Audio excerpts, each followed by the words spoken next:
the news today, oh boy. It's time for Nicole Sandler's What's News from NicoleSandler.com and the Progressive Voices Network. The Office of New York Attorney General Letitia James announced Tuesday an expansion of their investigation into the former guy, saying, quote, "We have informed the Trump Organization that our investigation into the company is no longer purely civil in nature." Spokesperson Fabian Levy continued, quote, "We are now actively investigating the Trump Organization in a criminal capacity, along with the Manhattan District Attorney.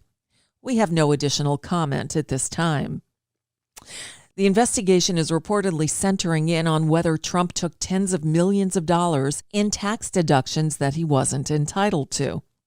The Manhattan DA has been investigating Trump and his employees to determine if the company committed financial crimes. The House of Representatives is set to vote Wednesday afternoon on legislation setting up an independent, bipartisan commission to investigate the Capitol insurrection. The bill was negotiated in a bipartisan manner between Benny Thompson, the Democratic chair of the House Homeland Security Committee, and the Republican ranking member of the committee, John Katko, who was tasked with making a deal by House Minority Leader Kevin McCarthy. Well, despite the fact that Katko was able to get just about everything McCarthy demanded, McCarthy came out and said he would vote against it. And then on Tuesday night, the Orange one released a statement ordering his Republican minions in Congress to resist. Because he's banned from social media, Trump released a statement that read in part, quote, "It is just more partisan unfairness, and unless the murders, riots, and firebombings in Portland, Minneapolis, Seattle, Chicago, and New York are also going to be studied, this discussion should be ended immediately." Meanwhile, Axios is reporting that Senate Minority Leader Mitch McConnell has also fallen in behind Trump and McCarthy and told his colleagues that he, too, will not be supporting the bill as it currently stands. And now a bit of good news. Average COVID-19 case numbers in the U.S. are at the lowest point they've been in almost a year. And a White House advisor says case tallies are down in all 50 states. That points to the fact that the vaccination efforts are working even as demand for the shots slows across the country. About 48% of the U.S. population has gotten at least one shot. Internationally, there are mixed results.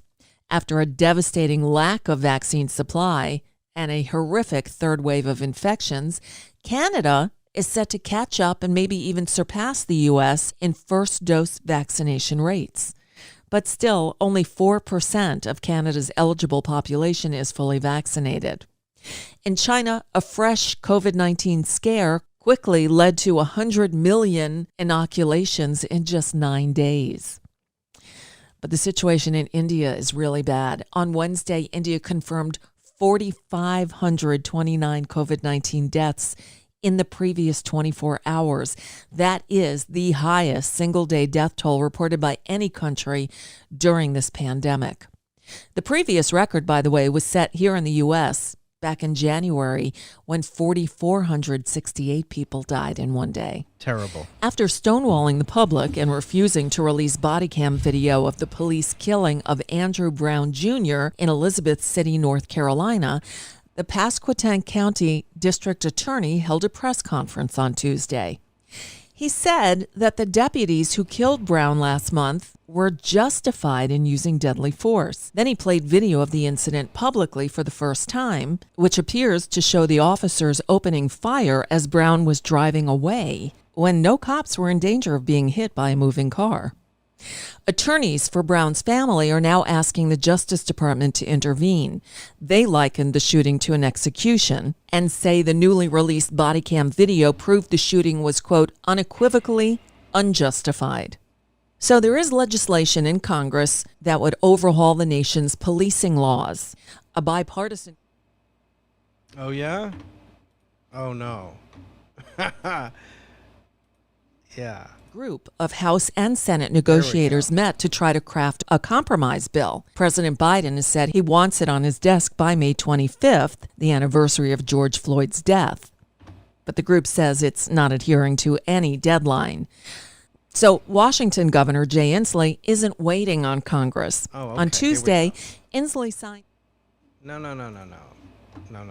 Oh. into law a dozen police reform measures, saying they will work in coordination with one another to create a system of accountability and integrity stronger than anywhere else in the Am I nation. still watching the channel? Police You better believe chokeholds, it, baby. neck restraints, and no-knock warrants are now banned in Washington state, and officers are required to step in if they witness colleagues using excessive force.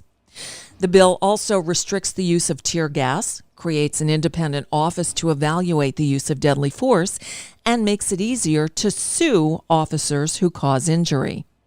Palestinian protesters gathered by the thousands in cities across the West Bank on Tuesday, calling for mass strikes to convince political leaders to stop the Israeli airstrikes that have pummeled the region in the last 2 weeks.